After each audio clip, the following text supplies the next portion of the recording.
Kumusta mga bata? Ako si Teacher Noemi. Mag-aaral na naman tayong muli. Handa na ba kayo sa ating aralin? Sa Pilipino 1, ikalawang markahan, ika-6 na linggo, unang araw. Ang ating layunin sa aralin na ito ay dapat nabibilang ang pantig sa isang salita. O mga bata, ngayon magbalik-aral nga tayo sa ating nakaraang aralin. Ibigay ang simulang tunog at hulihang tunog ng mga larawan. Ang unang larawan ay bayabas. Saan to nagsisimulang tunog? Saan naman to nagtatapos? Magagaling. Subukan nating muli. Ang susunod na larawan ay pakwan. Sabayan nyo nga akong bigkasin. Pakwan. Anong tunog ang simula? Saan naman ito nagtatapos? Nakuha nyo ba mga bata? Ang galing. At ang pangatlo, mangga. Ulitin nyo nga mga bata. Mangga. Ito ay nagsisimula sa tunog na at nagtatapos sa a. Handa ka na ba? Tara, simulan na natin. Pantig sa salita. Dapat ba nating malaman ang bilang ng pantig sa salita? Mahalaga kaya ito? Dahil ba ang pantig ay bumubuo sa salita? Ano nga ba ang salita? Ang salita ay unit ng wika na nagdadala ng kahulugan at binubuo ng isa o higit pang mga salita upang lubos nating maunawaan ang ating aralin o ang ibig sabihin kung ano ang tinutukoy sa bawat sinasabi natin. Ano nga ba ang pantig? Ito ba ay ang pagsasama-sama ng isa o higit pang letra o nabubuo ang salita sa pagsasama-sama ng pantig? Ang pantig ay ang bawat bukas ng labi sa pagbigkas ng salita. Ang bawat pantig ay binubuo ng titik o ng kombinasyon ng mga titik. Ating tuklasin ang ating alarin. Bata. Pantigin nga natin ito mga bata. Ba-ta. Bata. Ito ay may dalawang pantig. Ang unang pantig ay ba at ang pangalawa ay ta. Kaya mapapansin ninyo, may bilang ito sa itaas.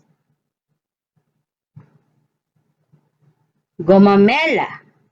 Go, ma, me, la. Ilang pantig kaya ito?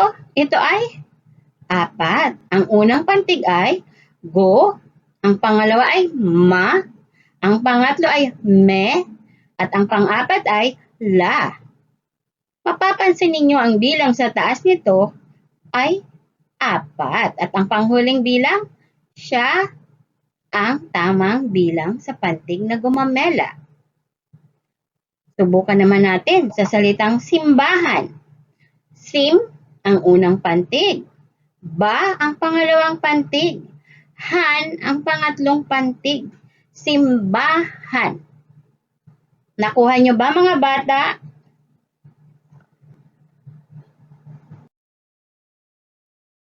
Sa pagkatuto ng aralin, ang bawat larawan ay may salitang ngalan nito. Ang bawat salita ay binubuo ng pantig. Ang salita ay pinantig at ang bawat pantig ay may katumbas na bilang sa itaas. Ang panghuling bilang ay ang tamang bilang sa kabuuan ng salita.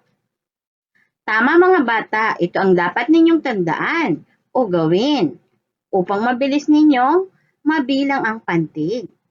Pero bukod dyan, syempre bibigyan ko kayo ng iba't ibang gawain upang mas mabilis ninyong matutunan paano ang pagpapantig o pagbilang ng pantig. Ngayon mga bata, isa sa paraan upang mabilis nating matandaan Ang pagbilang ng pantig ay maaari natin itong gamitan ng pagpalakpak. Ang pagpalakpak sa bawat pagbigkas ng pantig ay mabilis na matatandaan ang bilang ng pantig sa isang salita. Gusto nyo bang subukan natin? Tara na! Ang ating unang salita ay kaarawan. Sabayan natin ito ng palakpak ang bawat pantig. Ka-a-ra-wan. Ilang pantig ang inyong nakuha na bilang? 4. Magagaling mga bata. Subukan ng mating muli. Ito naman ang salita ay paliparan. Subukan nating sabayan ang pagpantig ng palakpak. Pa-li-pa-ran. Ilang pantig muli ang inyong nabilang mga bata? 4. Magagaling. Ang ating pangalawang paraan na maaari niyong gawin kapag kayo ay magbibilang ng pantig. Sa pangalawang gawain, paglagay ng guhit sa bawat pantig sa ilalim nito ay mabilis na matatandaan ang bilang ng pantig sa isang salita. Gusto nyo bang subukan ito mga bata? Halina! Mga bata, nakikita nyo ba ang larawan sa unahan? Anong pangalan nito? Magaling! Ito ay isang mansanas. Pantigin nga natin ang man sa nas. Ito ay binubuo ng ilan? 3. Dahil nakita nyo na ito ay may guhit sa ilalim ng 3. Di ba mabilis nyo makukuha kung ilan ang pantig na ating ginamit? Magaling! Sa pangalawang larawan naman, ito ang pangalan nito ay computer. Ulitin nga ang pagbigkas, computer. Sa pagpantig nito, computer. Ilang pantig ang ating ginamit? 3. Magaling mga bata dahil ang guhit sa ilalim nito ay 3.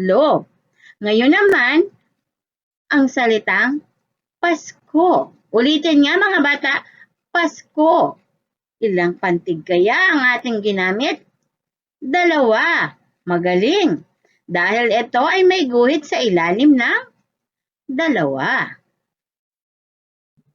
Ngayon, sa ating gawaing isa, ano ang tamang bilang ng palakpak sa pantig ng bawat salita? Ang unang salita ay masaya. Ipalakpak nyo nga. At ilang palakpak ang inyong nagawa? 3. Magaling mga bata. Subukan nyo muli sa salitang maganda. Ilang palakpak ang katumbas nito? 3 muli. Magagaling. Subukan natin sa pangatlong salita, kalabasa. Ilang pantig ang inyong pinalakpak? 4. Ang gagaling. Subukan natin muli sa pang-apat na salita. Ito ay kasoy. Ilang pantig ang inyong pinalakpak? 2. Ang panghuli ay babae. Ilang pantig ang inyong pinalakpak? 3. Ang gagaling. Binabati ko kayo mga bata. Ngayon mga bata, alin ang may tamang bilang ng pantig? Tingnan ang mga salita at ang guhit nito sa ilalim upang mapabilis ninyong masagot kung alin ang tamang bilang ng bawat pantig sa bawat salita. Ang unang salita ay mabait. Dahil kayo ay mga batang mababait, ilang pantig ang salitang mabait? Ito ay 3. Dahil ang guhit sa ilalim ay 3. Subukan natin naman sa susunod na salita ay masunurin. Masunurin. Ilang pantig kaya ang salitang masunurin? Ito ay Apat, dahil mapapansin natin na ang guhit sa ilalim ay apat ding muli. Nakuha niyo ba mga bata? Punta naman tayo sa pangatlong salita. Ito ay magalang. Magalang. Ilan ang pantig? Tatlo.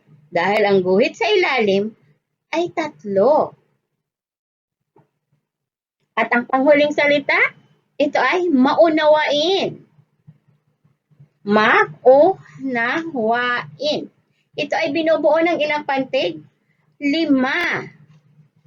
Ang gagaling nyo mga bata kung ito ay inyong nakuha.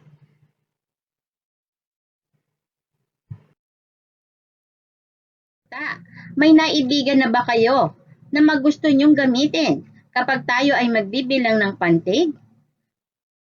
Magaling! Ang gagaling! Pero, bibigyan ko pa kayo ng pwede nyo pang magamit at inyong tatandaan. Maaari din tayong gumamit ng pagbilog sa pantig o pagkahon dito upang mapabilis para sa pagtanda ng pagbilang ng pantig sa salita. Maraming salamat. Alam kong kayo ay may natutunan na sa ating aralin. Kaya, sagutan niyo na ang inyong module sa tulong ng inyong mga magulang, ate, kuya, tita, lola, at ang sino mang pwedeng maaring makatulong sa inyo dyan. Makinig mabuting muli kung kayo ay nalilito pa sa ating aralin. Paalam mga bata, ako uli si Teacher Noemi. Hanggang sa muli.